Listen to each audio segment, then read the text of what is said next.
The Invisible Bridge, Part 1. The Fall. It all began with an envelope, a thick cream-colored envelope with my name written in elegant cursive.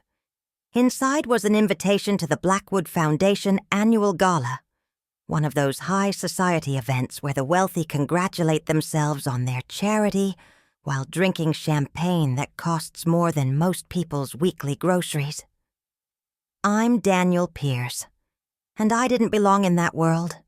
I was a high school English teacher at a public school in Philadelphia, with student loan debt and a modest 2-bedroom apartment that I could barely afford.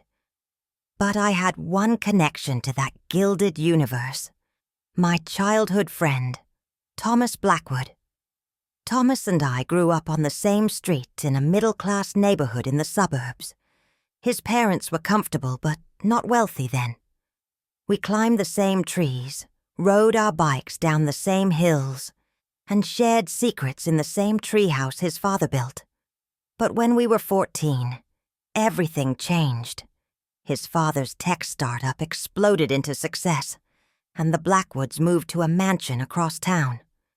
Thomas went to a private school, then Harvard, and though we kept in touch, our worlds drifted apart. Yet every year, without fail, Thomas would send me that invitation, and every year I would decline politely, citing papers to grade or family obligations. The truth was, I felt uncomfortable in that world of wealth and privilege, like an anthropologist observing a strange tribe whose customs I couldn't quite grasp, until this year. This year I had accepted the invitation. Why? Because Sarah had left me after 7 years together, claiming I lacked ambition and that she couldn't see a future with a man content to live paycheck to paycheck. Her words had cut deep, not because I thought she was right to leave, but because I feared she was right about me. So there I was, in a rented tuxedo, nursing a glass of champagne whose vintage I couldn't pronounce, surrounded by people who probably spent more on their watches than I made in a year. I was searching for Thomas in the crowd when I first saw her. She was standing alone by a large window, gazing out at the city lights. Dark hair swept up in an elegant style, a deep blue dress that seemed to shimmer with her every movement. But it wasn't her obvious beauty that caught my attention. It was the expression on her face. She looked lonely, out of place, as if she, too, were an observer, rather than a participant in this elaborate social dance. I don't know what possessed me, but I walked over to her. "The city looks beautiful tonight," I said lamely, immediately regretting my uninspired opening. She turned, surprised, and I saw her eyes were an unusual shade of gray-green. "Yes," she replied, "though I always wonder what stories are happening behind all those lights. The real stories, not—" She gestured vaguely at the room behind us. "All this." Her name was Rebecca Stern. She was the daughter of a wealthy businessman, Harold Stern, whose name I vaguely recognized from news headlines. She had recently returned to Philadelphia after years abroad, working with humanitarian organizations. "So what brings you to this particular gathering of the 1%? She asked, a hint of mischief in her smile. I told her about Thomas, our childhood friendship, my job as a teacher. She seemed genuinely interested, asking thoughtful questions about my students, my curriculum, what books I loved teaching most. "And you?" I asked. "What brings the daughter of Harold Stern to this particular gathering, looking like she'd rather be anywhere else?" She laughed, a genuine sound that seemed to cut through the artificial politeness around us. "Family obligation?" she said. "My father is being honored tonight for his contributions to the foundation. I'm the dutiful daughter, home from her rebellious phase of trying to save the world. And are you? Home for good, I mean." Something shifted in her expression. "That depends on how you define Good, she said quietly. Before I could ask what she meant, a commanding voice called her name. A tall man with silver hair and a face that radiated authority was beckoning to her. "Duty calls," she said with a sigh. "It was nice meeting you, Daniel Pierce." She held out her hand, and when I took it, she pressed something into my palm, a small business card. "In case you ever want to continue our conversation about those real stories behind the lights," she said. And then she was gone, swallowed by the crowd of expensive suits and designer dresses. That night marked the beginning of what I can only describe as the most extraordinary period of my life. Rebecca and I began meeting for coffee, then dinner, then long walks through the city. She was fascinating, brilliant, compassionate, with a dry wit that made me laugh until my sides hurt. She'd worked in refugee camps, helped build schools in developing countries, and could discuss literature with a depth of understanding that rivaled my own. And somehow, inexplicably, she seemed just as interested in me. My stories about my students touched her. My passion for teaching impressed her. She said I had an authentic soul, whatever that meant. All I knew was that when I was with her, I felt like my best self, like the version of me I'd always hoped to become. "Why did you come back to Philadelphia?" I asked her one evening as we walked along the river. "Really, I mean, and not the official story." She was quiet for a long moment. "My father is dying," she said finally. "Pancreatic cancer. It's aggressive. 6 months, maybe less. Rebecca, I'm so sorry." She nodded, then said, "We've always had a complicated relationship. He wanted me to join the family business. I wanted to save the world. Classic father-daughter drama." She smiled, but it didn't reach her eyes. "Now he wants me to take over when he's gone. He says all his success means nothing if it doesn't continue, if his legacy doesn't live on through me." "And what do you want?" She stopped walking and turned to face me. "That's just it. For the first time in my life, I don't know. I've always defined myself in opposition to him, to this world." She gestured to the expensive high-rises around us. "But now I'm wondering if I can do more good with those resources than without them. If I can change things from the inside." I nodded, though I couldn't truly understand the weight of such a decision, the responsibility of such wealth. "And there's something else?" she said, her voice lowering. "Something I discovered when I started looking into my father's affairs." But before she could continue, her phone rang. She glanced at it and frowned. "It's my father's assistant. I have to take this." She stepped away to answer, and when she returned, her face had hardened. "I have to go. Family emergency." She kissed me quickly. "I'll call you tomorrow." But she didn't call the next day, or the day after. When I tried calling her, it went straight to voicemail. I sent texts that remained unanswered. It was as if she had vanished. After a week of silence, I did something impulsive. I went to the Stern Industries headquarters, a gleaming skyscraper in the financial district. The security guard at the front desk looked at me as if I were a particularly unwelcome insect when I asked to see Rebecca. "Miss Stern isn't available," he said coldly. "Could you at least tell her I was here? Daniel Pierce." He made a show of writing down my name, but I got the distinct impression it would go nowhere. As I turned to leave, a woman in a sharp business suit approached me. She had been watching my exchange with the guard. "Excuse me," she said. "Did you say you're looking for Rebecca Stern?" I nodded. "I'm Elena Morris, her father's executive assistant. Rebecca isn't here. She hasn't been to the office in over a week." My stomach dropped. "Do you know where she is?" Elena looked around, then spoke in a lowered voice. "No, but I'm concerned too. The official story is that she's on a business trip, but she didn't take her passport and her apartment doesn't look like she packed for a trip. Something's not right." She handed me her card. "Call me if you hear from her, and—" She hesitated. "Be careful asking questions. Harold Stern isn't a man who likes people prying into his affairs." That warning should have been enough to make me back off. I was just a high school teacher, after all, not a detective or a investigative journalist. But I couldn't shake the feeling that Rebecca was in trouble, and somehow it was connected to what she had been about to tell me that night by the river. What followed was a descent into a world I never knew existed beneath the surface of my ordinary life. Using Elena as an ally, I began piecing together the puzzle of Rebecca's disappearance.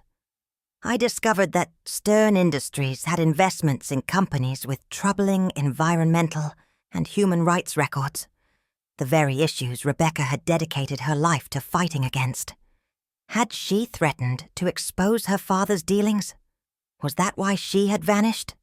The deeper I dug, the more dangerous my search became. My apartment was broken into, though nothing seemed to be taken.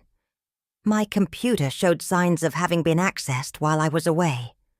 Once I was certain I was being followed on my way home from school. Then came the most disturbing development. Thomas Blackwood, my childhood friend, the one who had inadvertently led me into this maze, was avoiding me too. When I finally cornered him outside his office, he looked terrified. "Dan, you need to stop," he said, his voice barely above a whisper. "You don't understand what you're getting involved in. These people, they don't play by the same rules as the rest of us." "What people, Thomas? What are you talking about?" He looked around nervously. "I can't say more. Just leave it alone. For your own safety." But I couldn't leave it alone.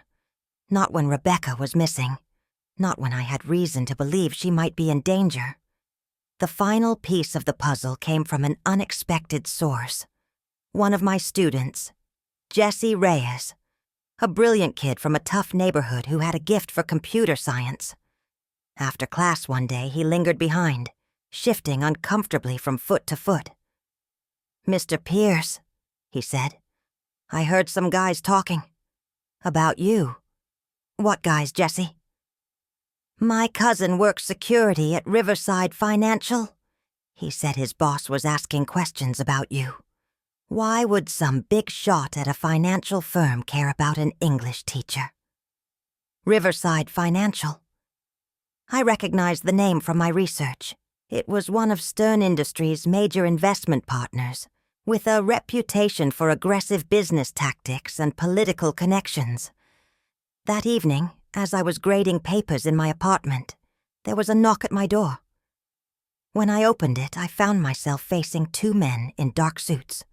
They didn't look like salesmen or religious missionaries. "Daniel Pierce?" the taller one asked. "Yes." "We need to discuss your interest in the Stern family." My heart was pounding, but I kept my voice steady. "I don't know what you're talking about." The man smiled, but it didn't reach his eyes. "I think you do. May we come in?"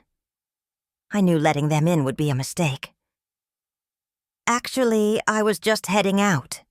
If you want to talk, we can schedule something through proper channels." I tried to step past them, but the second man blocked my way. "This isn't a request, Mr. Pierce." What happened next is still a blur in my memory. I know I shoved past them, ran down the stairs instead of waiting for the elevator, and sprinted through the back alley behind my building. I heard footsteps behind me, gaining.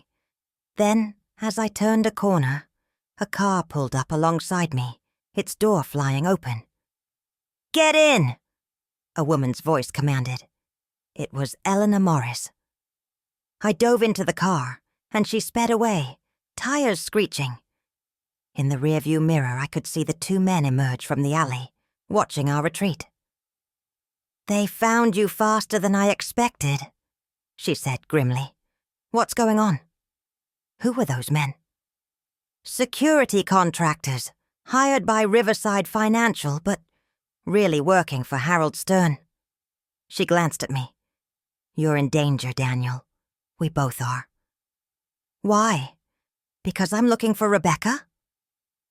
Eleanor took a deep breath. "Not just that. Because of what Rebecca found. Documents proving that her father's company, along with Riverside and several other firms, have been involved in a massive money laundering operation. Billions of dollars, from arms dealers, drug cartels, corrupt politicians. Rebecca was gathering evidence to take to the authorities. The world seemed to tilt beneath me. And now she's disappeared." Elena nodded grimly. "I've been helping her collect evidence. We have most of what we need, but not all. And now they know we're onto them." "Where is she, Elena?" I asked, my voice cracking. Is she alive?" "I believe so. From what I can piece together, her father has her secluded at their lake house upstate, supposedly for her protection, but really to keep her quiet until he can figure out how to contain the situation. Then we need to get her out." Eleanor looked at me with surprise. "You barely know her. Why would you risk your life for her?" I didn't have a good answer. Or maybe I did, but it sounded too ridiculous to say aloud. In the short time I'd known Rebecca, she had awakened something in me I thought had died long ago. Courage, purpose, the belief that one person could make a difference. "Because it's the right thing to do," I said simply. Elena studied me for a moment, then nodded. "We'll need help." And that's how, 3 days later, I found myself driving up a winding road in the Pocono Mountains toward the Stern family's secluded lake house, accompanied by Elena and, surprisingly, my student Jessie, whose hacking skills had proven invaluable in bypassing the property's security systems. Thomas had ultimately come through as well, providing us with the layout of the house from a charity event he'd attended there years ago. The plan was simple, if terrifying. Get in, find Rebecca, get out, and then take the evidence she'd collected to a journalist who was waiting for our call. A woman who had been investigating Riverside Financial for years and had promised to protect our identities. Nothing went as planned, of course.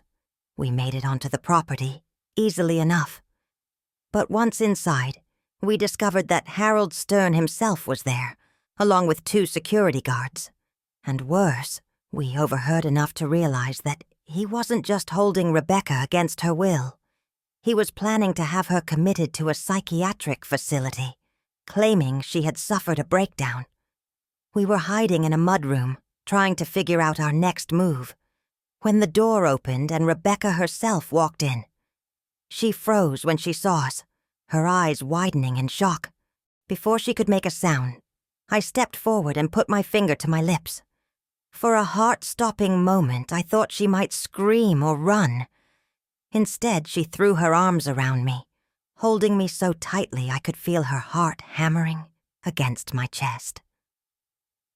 "I knew you'd come," she whispered. The reunion was short-lived. We heard footsteps approaching, and Rebecca quickly ushered us into a small study off the main hall. She looked pale but determined. "My father knows I have evidence against him," she said quickly. "He's already moved some of the funds, but not all. There's a flash drive in my room with everything I've collected so far." "We need to get you out of here," I said. "He's planning to have you committed." She nodded. "I know. The doctor is arriving tomorrow. But I can't leave without that evidence. It's our only leverage, the only thing keeping us safe." Elena spoke up. "Where exactly is it?" "Hidden in a hollowed-out book in my bedroom. Great Expectations. My father would never think to look in a book. She smiled faintly at me. The English teacher's influence.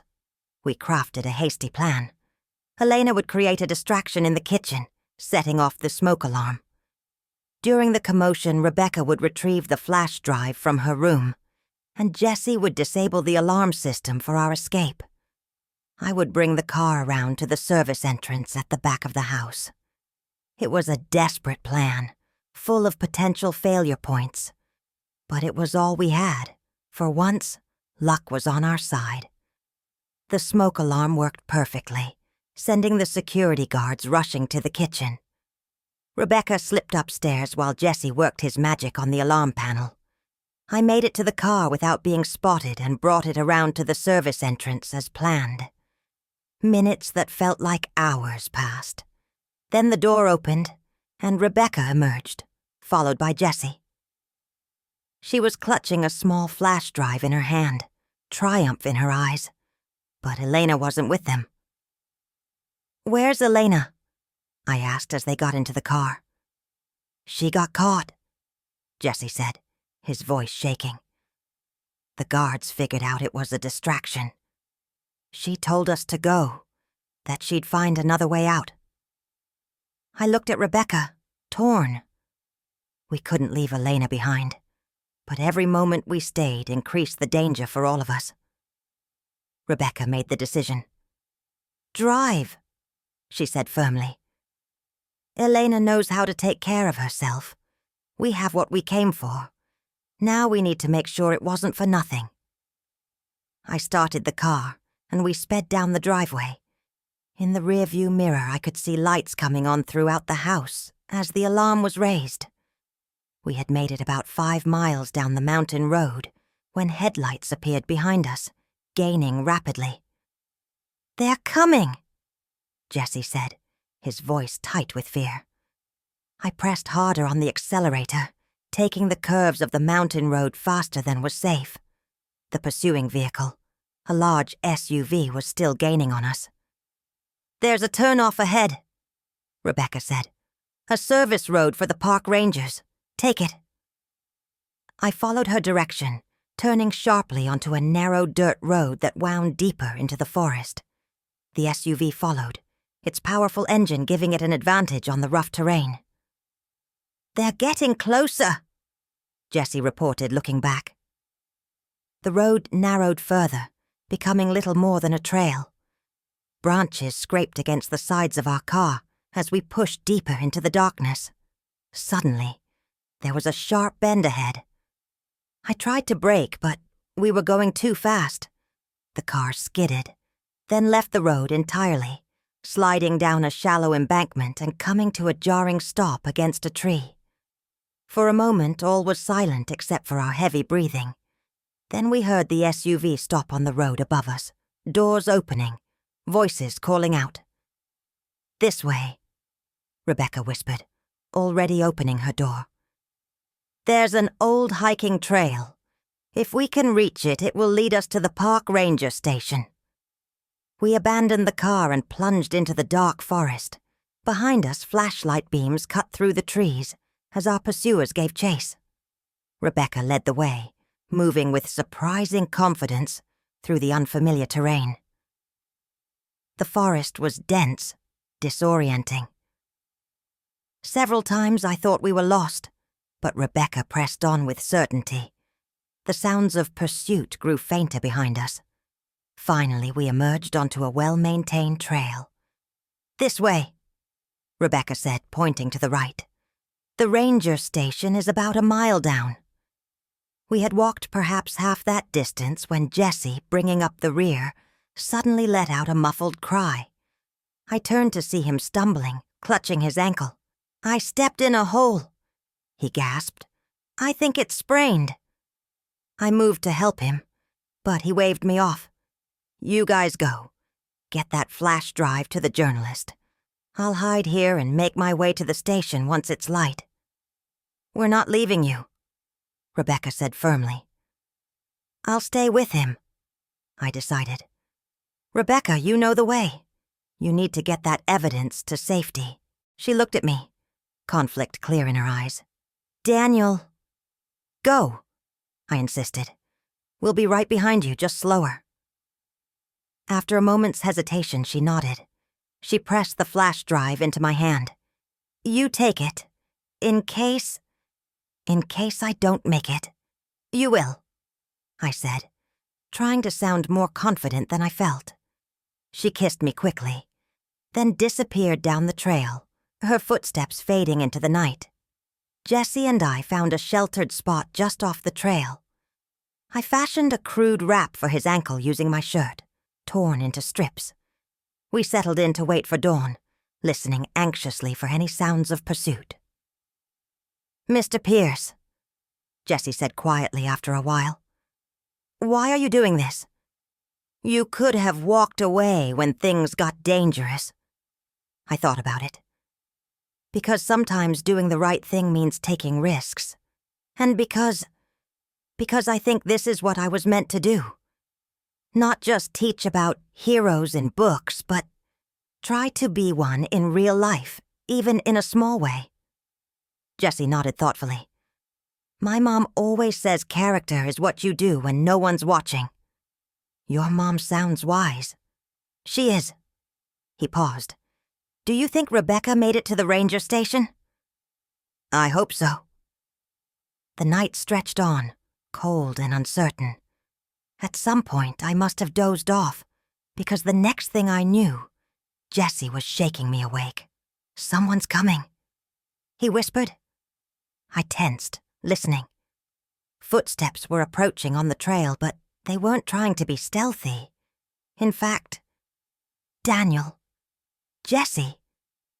It was Rebecca's voice, accompanied by the beam of a powerful flashlight. We called out, and moments later she appeared, along with a uniformed park ranger. "Found them," the ranger said into his radio. "2 males, one with an injured ankle. We'll need medical assistance at the east trailhead." Rebecca rushed to us, relief plain on her face. "You're okay!" "What happened?" I asked. "Did you reach the journalist?" Her face grew serious. "Yes and no." "I made it to the ranger station, but when I tried to call the journalist, I discovered the number had been disconnected. Someone got to her, Daniel." My heart sank. So all of this was for nothing?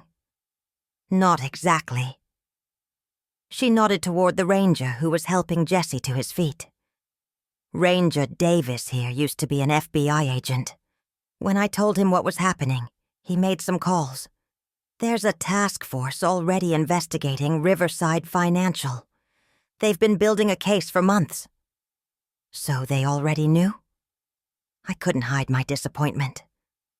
"They suspected, but they didn't have the evidence to move forward. Until now." She smiled. "The flash drive you've been protecting is the missing piece they needed." As dawn broke over the mountains, we were escorted to safety. The next few weeks were a whirlwind of FBI interviews, legal proceedings, and media attention that I did my best to avoid. Harold Stern, along with executives from Riverside Financial and several other companies, were arrested on charges ranging from money laundering to obstruction of justice. Elena had indeed escaped, using her access to the house's secret passages, knowledge she'd gained from years of working for the family. She became a key witness in the case against Harold Stern. Thomas Blackwood, once he realized which way the wind was blowing, provided additional evidence about his own company's unwitting involvement in the scheme. His cooperation earned him immunity from prosecution. And Jesse? He returned to school a minor hero, though we both agreed to downplay his role in the events for his own safety. His grades in English improved dramatically, though I suspect that had more to do with his newfound confidence than any actual increased interest in literature. As for Rebecca and me, our story didn't end with the dramatic rescue or the high-profile arrests. In many ways, it was just beginning. Part 2. The Bridge. 6 months after the events at the lake house, I was still teaching English at the same high school. My apartment still had the same creaky floors and temperamental heating system. My students still groaned when I assigned essays. On the surface, my life looked much the same. But beneath that surface, everything had changed. Rebecca had inherited control of Stern Industries following her father's arrest and subsequent heart attack while in custody. True to her word, she was working to transform the company from the inside, redirecting its vast resources towards sustainable development and humanitarian causes. It was challenging work, met with resistance from board members and shareholders who cared only about profit margins. It would be easier to burn it all down and start over, she confessed to me one evening, as we walked along the river where we'd had our first meaningful conversation. But then all those jobs would be lost, all that potential for positive change wasted. "You're building a bridge," I said, "between two worlds that have been too separate for too long." She smiled and took my hand. "Speaking of bridges, I've been thinking about us."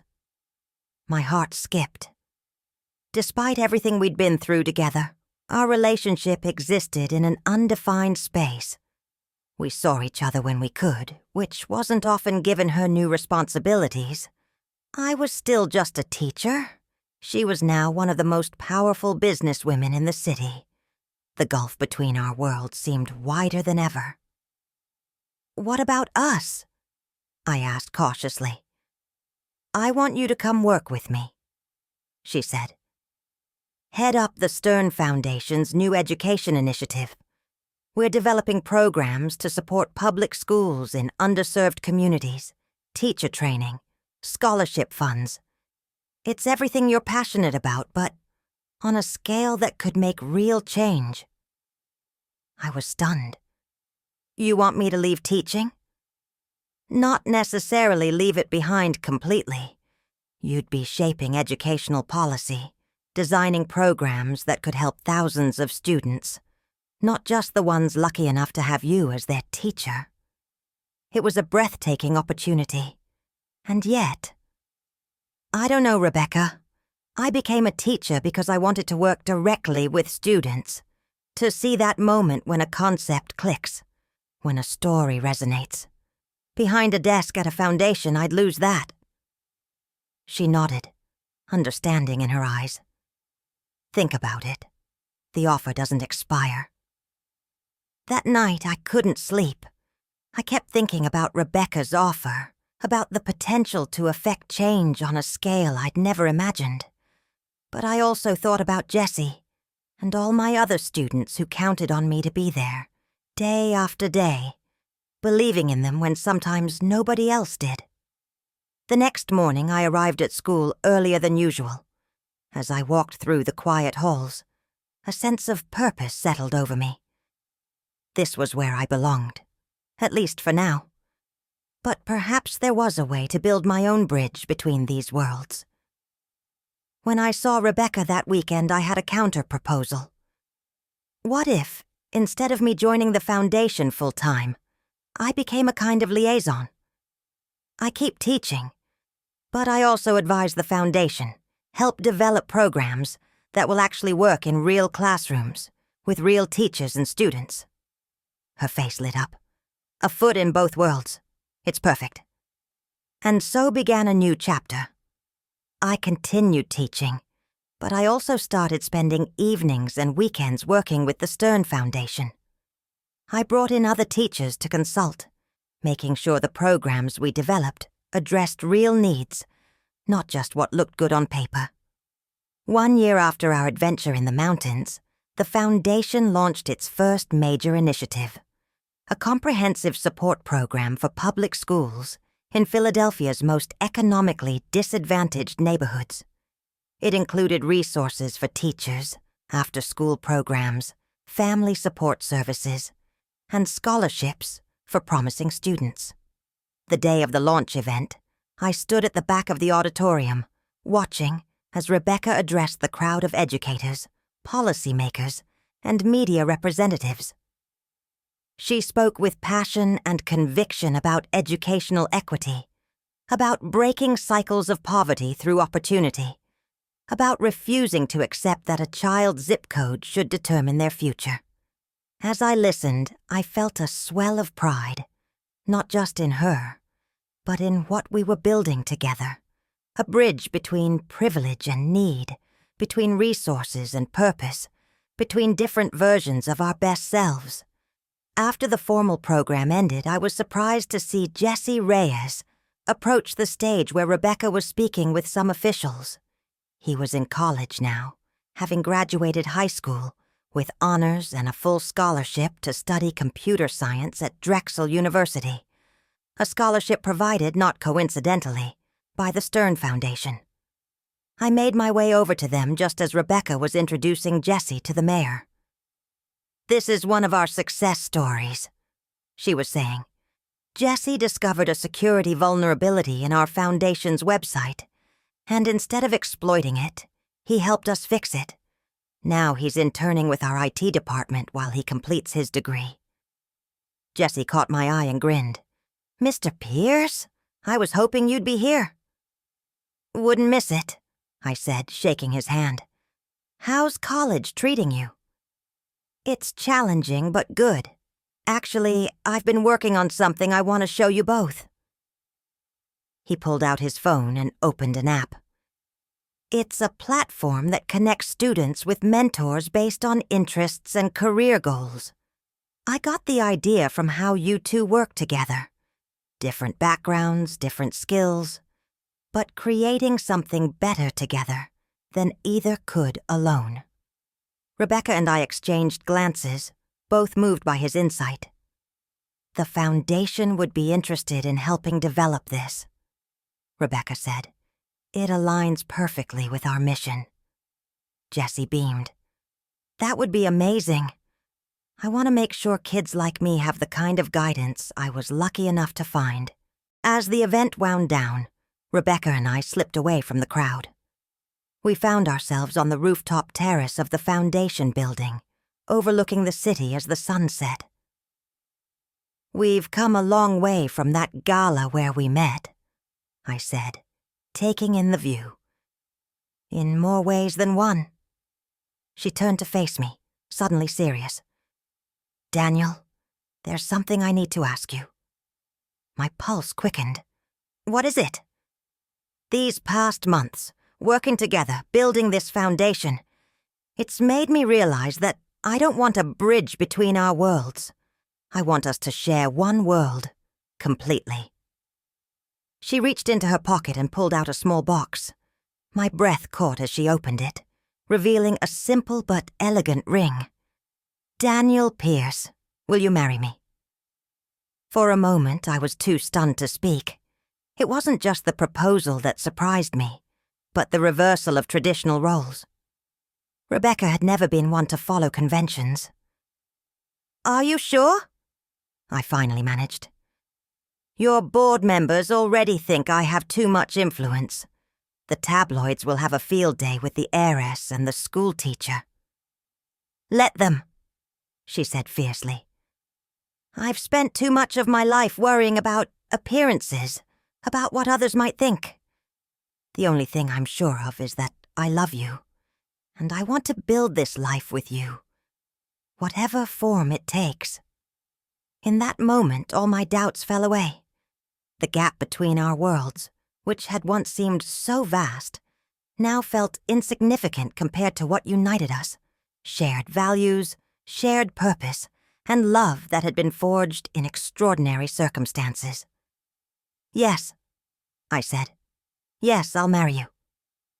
She slipped the ring onto my finger, and as we embraced, the city lights spread out below us like a reflection of the stars above, each one representing a life we might touch, a story we might change. 3 years have passed since that night on the rooftop. Our wedding was small and private, though it still made the society pages. The unlikely union of Rebecca Stern, philanthropist and CEO, and Daniel Pierce, high school teacher. The headline in the Philadelphia Inquirer read, "Real-life fairy tale or strategic alliance. It made us both laugh. The truth, as always, was both simpler and more complex than any headline could capture.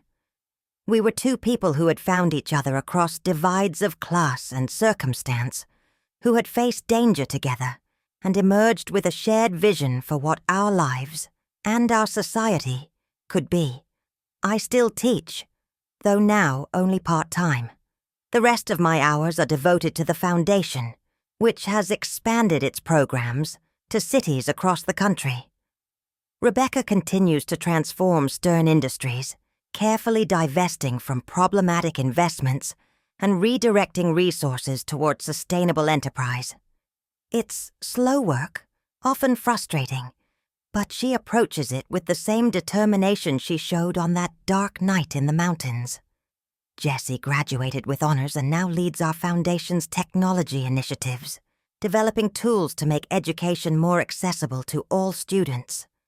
Elena Morris serves as our Chief Operating Officer, bringing her organizational genius and unflinching integrity to everything we do.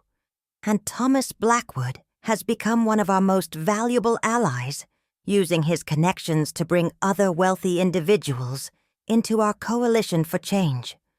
As for Harold Stern, he died in prison 6 months into his 15-year sentence. Rebecca mourned him, not as the powerful man he had been, but as the father he might have been in a different life, with different choices. At his funeral, she spoke not of his business empire, but of the tree house he had built her when she was 7, of the books he had read to her before ambition consumed him. Last week, we welcomed our first child into the world, a daughter, Eleanor Grace Pierce Stern. As I hold her, I think about the world she will inherit. It's still flawed, still unequal, still in need of the bridges we're trying to build. But I like to think it's a little better than it was before, a little more compassionate, a little more just, and I know, with absolute certainty, that whatever challenges she faces in her life, she will face them with the knowledge that doing the right thing, even when it's difficult, even when it's dangerous, is always worth the risk. Because the bridges that truly matter aren't the visible ones connecting buildings or shorelines. They're the invisible ones we build between hearts and minds, between past and future, between the world as it is and the world as it could be. Those are the bridges that can change everything. For more true life stories, don't forget to subscribe. New story. Every day.